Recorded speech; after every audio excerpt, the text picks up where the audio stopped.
Welcome to True Terror Tales. Here, we dive deep into the spine-chilling realm of real-life horror stories, paranormal encounters, and unsolved mysteries from around the world. Every tale you hear is rooted in truth, each one more haunting than the last. Whether you're here to explore ghostly apparitions, shadowy figures, or the eerie echoes of the unknown, you've found the perfect place to satisfy your curiosity and send shivers down your spine.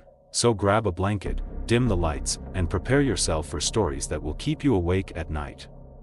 Don't forget to subscribe and hit the notification bell so you never miss a terrifying tale. Welcome to True Terror Tales, where fear finds a voice. About 15 or 16 years ago, my grandmother had reached a point in her life where she could no longer live on her own. At 92 years old, her declining physical condition meant she had to move into a nursing home. It was a difficult decision for our family, but we knew it was necessary. Knowing she would never return to her house, my mom and I decided to clean it out and prepare it for sale. I took a week off from my job to travel back to my hometown and help my mom with this overwhelming task. Grandma had lived in her house for over 50 years, and it was filled with decades of memories and belongings. Wanting some comfort during the trip, I decided to bring my 2 cats with me. We set up in one of the upstairs bedrooms, right at the top of the stairs. It was the room with the least amount of clutter, making it perfect for the cats to relax while we sorted through everything. After 2 grueling days of sorting, boxing, and reminiscing, my mom went home for the night. I retreated to the upstairs bedroom, exhausted. I spent a few moments petting my cats, then turned off the light and fell into a deep sleep. In the middle of the night, I was jolted awake by a deafening bang. It sounded like a heavy piece of wood slamming into another wooden surface, loud and sharp, echoing through the house. My first thought was that a piece of furniture had fallen over downstairs. Before I could even process the noise, I heard footsteps. They were unmistakable, slow and deliberate, climbing the stairs just outside the wall next to my bed. My heart raced as I listened. Frozen in place. The footsteps stopped right outside my bedroom door, then came the knock, 3 light but deliberate taps on the door. My body stiffened with fear. Summoning all the courage I could, I whispered, "Hello? Who's there?" I thought it might be my mom returning with urgent news. But there was no response. At this point, I considered the possibility that I might have dreamed it all: the bang, the footsteps, the knock. That is, until I turned on the light. Reaching up, I flipped the switch on the wall above my bed. Light flooded the room, and I turned to see my cats. Instead of lying curled up in their usual spots, both were sitting upright, pressed shoulder to shoulder, staring intently at the door. Their wide, unblinking eyes reflected pure terror. It was the confirmation I didn't want. Whatever I'd heard, they had heard it too. I called out to my cats, hoping they'd come to me for comfort. But instead, they turned their heads toward me briefly, only to resume staring at the door. As if something, or someone, was still there. My fear intensified, but I knew I couldn't just sit there all night, paralyzed. Gathering every ounce of bravery I had, I swung my legs off the bed, stood up, and approached the door. "Is anyone there?" I called again. Silence. With trembling hands, I turned the doorknob and flung the door open. The hallway was empty. I searched the entire house, every room, every corner. Everything was exactly as we'd left it. The doors were still locked, and nothing had fallen over to explain the loud bang. The emptiness felt more terrifying than if I'd actually seen someone. Defeated and drained, I returned to the bedroom. My cats were still huddled together, staring at the door.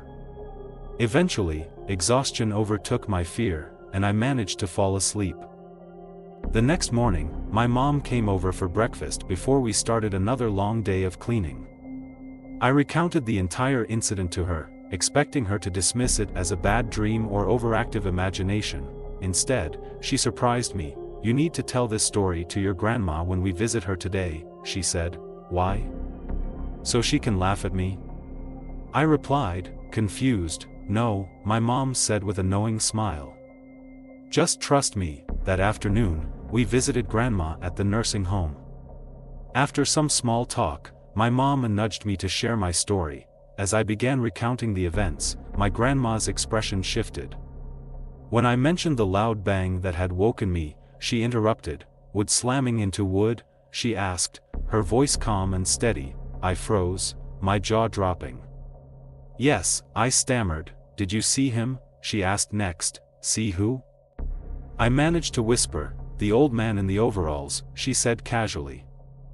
My grandma went on to explain that she'd experienced countless paranormal events in that house. She often heard footsteps, knocks, and even saw full-bodied apparitions. She described one man in particular, a figure in overalls, who seemed to be a regular presence. One time, she said, I followed him to the bathroom and asked what he was doing.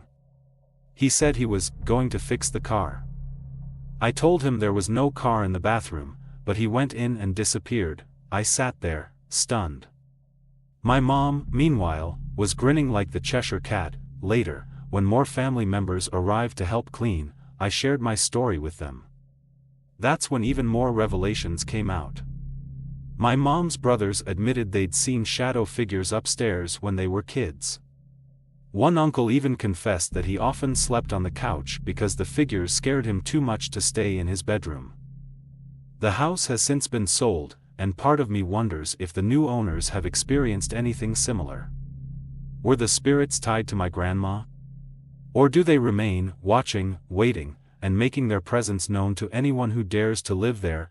This experience left me with more questions than answers, but one thing is certain: Grandma's house wasn't just a home, it was a gateway to something beyond our understanding. If you think the first story was unsettling, hold on to your seats, because the next one takes us deeper into the darkness. This time, we travel to Blackwood Hollow, where a couple's dream home turned into their worst nightmare. What started as a simple renovation project soon uncovered secrets that should have stayed buried. Let me take you there. In October 2014, my wife, Sarah, and I moved into what we believed would be our dream home in Blackwood Hollow, a rural area surrounded by dense, shadowy woods. The house, built in 1970, sat on 15 secluded acres, with only 5 acres cleared for a yard, and the rest overrun by towering trees that seemed to whisper at night. The property came with a sense of isolation that we initially welcomed, thinking it would be peaceful. The house needed a lot of work. Its outdated features, including faded shag carpets and cracked linoleum, were like stepping into a time capsule. We bought it cheaply at auction, unaware that its price reflected the dark secrets it harbored. From the moment we set foot in the basement, unease gripped us. The space was cold and damp, with low ceilings covered in exposed pipes and cobwebs. Something about it felt wrong. In the corner of the basement sat a deep freezer left behind by the previous owners. Out of curiosity, I opened it, and instantly regretted my decision. Inside were animal carcasses stripped of meat, bones with bits of fur still attached, and a large bucket filled with congealed blood. It was grotesque, and I couldn't help but wonder what kind of activities had taken place in this house before we arrived. I told Sarah about the freezer, but we tried to laugh it off. Maybe they were hunters, she suggested weakly. But deep down, we both knew it was something darker. That first night, Sarah and I stayed up unpacking and decorating for Halloween. My younger brother, James, and sister, Emily, had come over to help and decided to spend the night. While carrying boxes to the basement, something caught my eye. Wedged on top of the ductwork was a slim, dust-covered box. I pulled it down and discovered it was an old Ouija board from the 1970s. Thinking it would make a quirky addition to our Halloween decorations, I brought it upstairs and placed it in the dining room hutch. That decision would haunt us. Around midnight, we all went upstairs to bed. Sarah and I took the master bedroom, while James and Emily claimed the guest rooms. The house was eerily quiet as we settled in. Not long after, the silence shattered. The sound of closet doors sliding open and slamming shut echoed through the house, followed by the heavy thud of footsteps racing up and down the upstairs hallway. Sarah shook me awake, her voice trembling. Tell James and Emily to stop messing around. Annoyed, I got up and went to their rooms. Knock it off, I said. We're trying to sleep. Both of them looked at me, pale and confused. We thought that was you, James said. A chill ran down my spine. If it wasn't them. Who, or what, was making those noises? Fearing an intruder, I grabbed my pistol and carefully began checking each room. Sarah, James, and Emily followed close behind. We cleared every room, but the house was empty, and all the doors and windows were locked. That's when Emily whispered, "It's the Ouija board." Without hesitation, I grabbed the board from the hutch and threw it back into the basement. The house fell silent for the rest of the night, but we all felt an oppressive energy lingering in the air. Around midnight, we all went upstairs to bed. Sarah and I took the master bedroom, while James and Emily claimed the guest rooms. The house was eerily quiet as we settled in. Not long after, the silence shattered. The sound of closet doors sliding open and slamming shut echoed through the house, followed by the heavy thud of footsteps racing up and down the upstairs hallway. Sarah shook me awake, her voice trembling. Tell James and Emily to stop messing around. Annoyed, I got up and went to their rooms. Knock it off, I said. We're trying to sleep. Both of them looked at me, pale and confused. We thought that was you, James said. A chill ran down my spine. If it wasn't them. Who, or what, was making those noises? Fearing an intruder, I grabbed my pistol and carefully began checking each room. Sarah, James, and Emily followed close behind. We cleared every room, but the house was empty, and all the doors and windows were locked. That's when Emily whispered, "It's the Ouija board." Without hesitation, I grabbed the board from the hutch and threw it back into the basement. The house fell silent for the rest of the night, but we all felt an oppressive energy lingering in the air. One humid summer afternoon, while putting away laundry, I opened the bedroom window to catch a breeze. From the woods came a sound, a low, guttural growl that sent shivers down my spine. I froze as something stepped out from the shadows of the trees. It was massive, covered in dark fur, with glowing red eyes that pierced the twilight. It moved on two legs, its movements unnatural, almost predatory. I watched in stunned silence as it crossed our front yard and disappeared into the forest on the other side. My mind raced. Was it a hellhound? A werewolf? Whatever it was, it wasn't of this world. As the months passed, the house took a toll on us. I was constantly on edge, exhausted from the lack of sleep and the relentless voices. Our animals began dying mysteriously, first the chickens, then a sheep.